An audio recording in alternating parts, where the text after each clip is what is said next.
Parents गए हैं जो 30,000 रुपए देके एडमिशन करा के आए हैं बच्चों का। कहाँ पे? जगाधरी हुड्डा में 30,000। शिक्षा मंत्री जी ने अपने घर बुला के हमें आश्वासन दिया था अगर आपके बच्चों का एडमिशन नहीं होगा तो मैं अपने खर्चे से करवाऊंगा, लेकिन अब शिक्षा मंत्री जी मुकर जाते हैं। शिक्षा किसी भी नहीं दिया जा रहा है।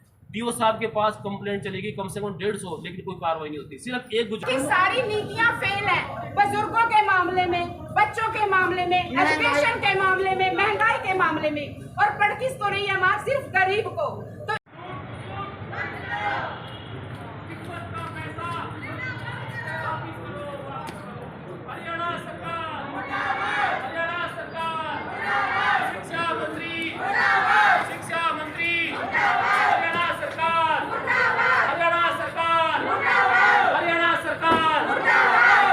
स्कूलों से मिली भगत बंद करो, शिक्षा का व्यापार बंद करो, बंद करो। हरियाणा सरकार नवी यहाँ छाया में खड़े जो सारे शिक्षा पे व्यापार बंद करो, शिक्षा पे व्यापार बंद करो, हरियाणा सरकार मुर्दाबाद, हरियाणा सरकार, शिक्षा मंत्री मुर्दाबाद, शिक्षा मंत्री मुर्दाबाद, शिक्षा मंत्री मुर्दाबाद, हरियाणा सरकार मुर्दाबाद, हरियाणा सरकार मुर्दाबाद, शिक्षा पे व्यापार नहीं चलेगी, नहीं चलेगी, शिक्षा का व्यापार नहीं चलेगा, नहीं चलेगा, शिक्षा मंत्री मुर्दाबाद, शिक्षा मंत्री मुर्दाबाद। भाजपा सरकार पूरी तरीके से फेल है, प्राइवेट स्कूलों के आगे घुटने टेक दिए उसने। हरियाणा सरकार मुर्दाबाद, हरियाणा सरकार मुर्दाबाद, हरियाणा सरकार मुर्दाबाद। शिक्षा का व्यापार बंद करो, शिक्षा का व्यापार बंद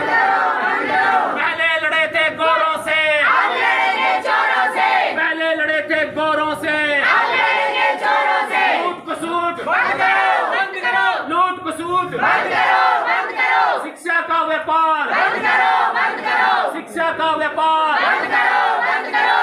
134 का घोटाला सबसे बड़ा घोटाला, 134 से एडमिशन रद्द करने का घोटाला, 134 से दाखिले का रद्द करने का घोटाला, सबसे बड़ा घोटाला, सबसे बड़ा घोटाला। गरीबों को जीने का अधिकार दो, गरीबों के बच्चों को पढ़ने का अधिकार दो। हरियाणा सरकार मुर्दाबाद, हरियाणा सरकार मुर्दाबाद, हरियाणा सरकार मुर्दाबाद, हरियाणा सरकार। इसके लिए भाजपा सरकार मुर्दाबाद, मुर्दाबाद, मुर्दाबाद, मुर्दाबाद, हरियाणा सरकार मुर्दाबाद, मुर्दाबाद, बेईमान सरकार, बेईमान सरकार, बेईमान सरकार। प्राइवेट स्कूलों का लिया रिश्वत का पैसा वापिस करो, वापिस करो, वापिस करो, प्राइवेट स्कूलों का रिश्वत का पैसा वापिस करो, वापिस करो, प्राइवेट स्कूलों की रिश्वत का पैसा। रिश्वतखोरी नहीं चलेगी, नहीं चलेगी, नहीं चलेगी। सर जी, आप पे बड़ा प्रशासन पे हमें उम्मीद है, भरोसा है, सरकार पे भरोसा नहीं है। मेरी एक गुजारिश है कि मैं ज्ञापन क्यों दे रहा हूँ, बड़ा सिंपल सा एक मांग है कि एक जांच कमेटी बिठाई जाए प्राइवेट स्कूलों के खिलाफ। कम से कम सैकड़ों शिकायतें आ चुकी हैं, लेकिन सैकड़ों शिकायतों में कोई भी कार्रवाई नहीं की गई, और हरियाणा सरकार के आदेश को प्राइवेट स्कूल उठा के फेंक देता है, और अब तो बच्चों को भी फेंकने लगे, बाहर निकालने लगे। ऐसे लोगों के खिलाफ मेरी एक गुजारिश है, देखो 134 एक एडमिशन कैंसिल कर दिए, उसके बाद बच्चों के रिजल्ट रोक लिए और बच्चों के ब्लैकमेल किया जा रहा है। गुजारिश है कि डीसी साहब एक कमेटी बना दें, इंडिपेंडेंट 5 सदस्यीय कमेटी, जो सिर्फ ये शिकायतें सुने और लोग सड़कों पे आ जी। ये गुजारिश है जी आपसे। मैनेजमेंट है कि शिक्षा को बेचने का काम कर रही है, वर्दियों को बेचने का काम कर रही है, किताबों को बेचने का काम कर रही है, और यहाँ तक कि आज अपना ईमान भी लोगों ने बेच दिया है। आज आने का कारण ये रहा है कि पिछले 2 साल से हाई कोर्ट के आदेश आ चुके हैं, हरियाणा सरकार के आदेश आ चुके हैं, एनुअल चार्जेस नहीं लेंगे और बढ़ोतरी 5% की होगी, और उसके बाद भी ये लोग हरियाणा सरकार के आदेश को, कोर्ट के आदेश को फेंकने का काम कर रहे हैं, और ये बेलगाम हो चुके हैं। इसका सबसे बड़ा कारण यह है हरियाणा सरकार के मंत्री इन प्राइवेट स्कूलों के साथ मिले हुए हैं, और मैं सीधा सीधा ये कहूंगा ये सबसे बड़ा घोटाला है। 134 का खत्म करने का काम किया, ये सबसे बड़ा घोटाला है। और हरियाणा के शिक्षा मंत्री को मैं सुन रहा था, कल बोल रहे थे हमने इसलिए खत्म कर दिया क्योंकि हम इसको राइट टू एजुकेशन 25% को लेने का काम करेंगे, इसको लेकर आएंगे। अरे शिक्षा मंत्री जी, आपने कानून पढ़ा क्या? ये राइट टू एजुकेशन जिस कानून की आप बात करते हो, ये 2010 में आ गया था। 8 साल कहाँ थे आप?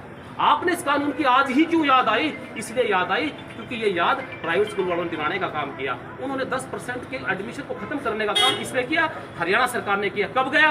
जब ये विदेशी टूर से वापस आए थे। इस टूर का पैकेज का इंतजाम किसने किया? प्राइवेट स्कूल वालों ने किया। इतना बड़ा घोटाला है। और मैं दिखाना चाहूंगा कि रिकॉर्ड की बात है, हरियाणा प्रदेश के अंदर 25,000 एडमिशन कैंसिल हुए 134 के तहत। वहां कौन लोग आएंगे? वो पैसे लेकर दूसरे लोगों के एडमिशन करेंगे। कई हजार करोड़ का घोटाला।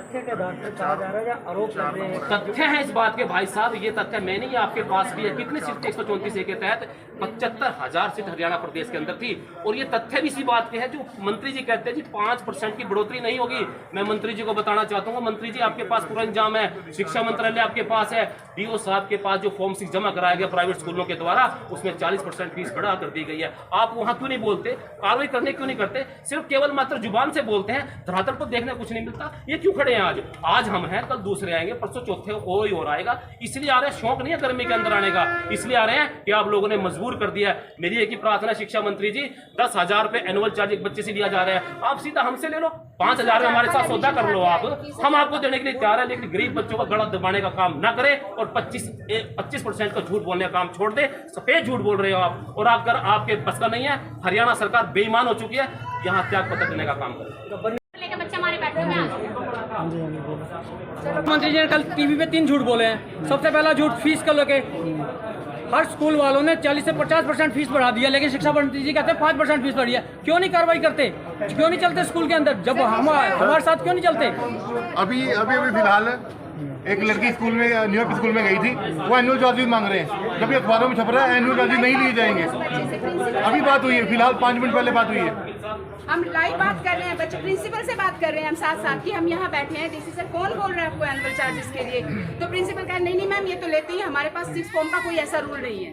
अब आप सोचो, हमने पूरे साल में डिवाइड कर दिया है एनुअल चार्जेस को, मतलब लेना तो है ही है। सर सबसे ज्यादा आप सोचिए एजुकेशन की क्या वैल्यू रह गई है। आप सोचिए रद्दी की भाव होगी, लेकिन कल अभी मेरी 8 स्टैंडर्ड थी 17 सेक्टर। आप सोचिए एडमिशन फीस 30,000। कौन से क्लास में कराइए? 8th क्लास में।